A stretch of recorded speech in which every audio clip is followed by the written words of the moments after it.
Good evening sir. నా పేరు Venkatesh Goud, Rachakonda commissionerate, Keesara police స్టేషన్కి వచ్చాను సార్. మన దైనందిన విధి నిర్వహణలో ఎన్నో ఒడిదుడుకులను మనం ఫేస్ చేస్తూ ఈ విధి నిర్వహణలో భాగంగా మన పర్సనల్ లైఫ్ని ఎంతో కోల్పోతున్నాం సార్. ఎటువంటి ప్లానింగ్ లేకుండా టైం బౌండ్ లేని ఉద్యోగాలు చేస్తూ మన పర్సనల్ లైఫ్ని కోల్పోతున్నాము.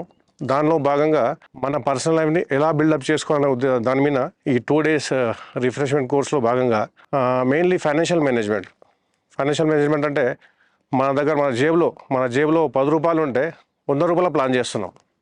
అట్లా కాకుండా ఈ క్లాస్ వల్ల మన దగ్గర 10 రూపాయలు ఉంటే రూపాయితో ప్లాన్ చేసుకొని మిగిలిన 9 రూపాయలని ఏ విధంగా ఇన్వెస్ట్ చేసుకొని దాన్ని మన భవిష్యత్తులో ఏ విధంగా ఉపయోగించుకోవాలనే కాన్సెప్ట్ చాలా బాగుంది సార్. అది ఈ ఫైనాన్షియల్ మేనేజ్మెంట్ కాన్సెప్ట్ బాగుంది.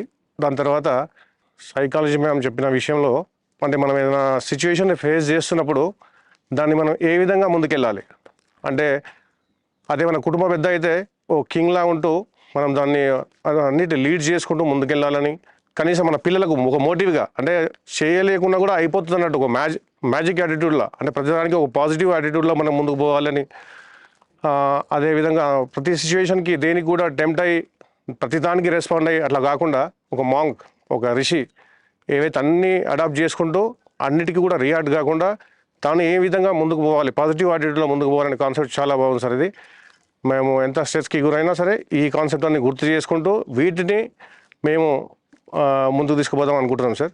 అంతేకాకుండా స్మార్ట్ పోలీసింగ్ అనే టాపిక్లో మన వే ఆఫ్ టాకింగ్, మన ప్రజలతో మమైకం అవుతున్నప్పుడు మన బిహేవియర్ ఎలాగ ఉండాలి, మన ప్రవర్తన ఎలాగ ఉండాలి అంటే మన ప్రవర్తనతోనే మనకు జనం నుంచి రెస్పాన్స్ వస్తుంది.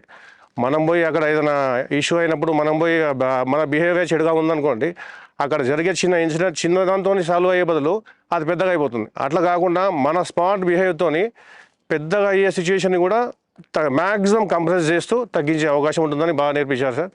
అట్లే కాకుండా సిపిఆర్ అంటే మెడికల్ ఎమర్జెన్సీలో మన డ్యూటీలో భాగంగా మెయిన్లీ అటెండ్ చేసేది రోడ్ యాక్సిడెంట్ కేసులు కానీ ఎమర్జెన్సీ కేసులు, ఎస్పెషల్లీ పోలీస్ ఎమర్జెన్సీ రెస్పాన్స్లే మనం పనిచేస్తుంటాం కాబట్టి ఆ ఎమర్జెన్సీ రెస్పాన్స్లో భాగంగా యాక్సిడెంట్ కేసులో కానీ, బర్నింగ్ కేసులో కానీ, స్నేక్ బైట్ కేసులో కానీ మనం ఎటువంటి ప్రివెంటివ్ మెజర్ తీసుకోవాలి.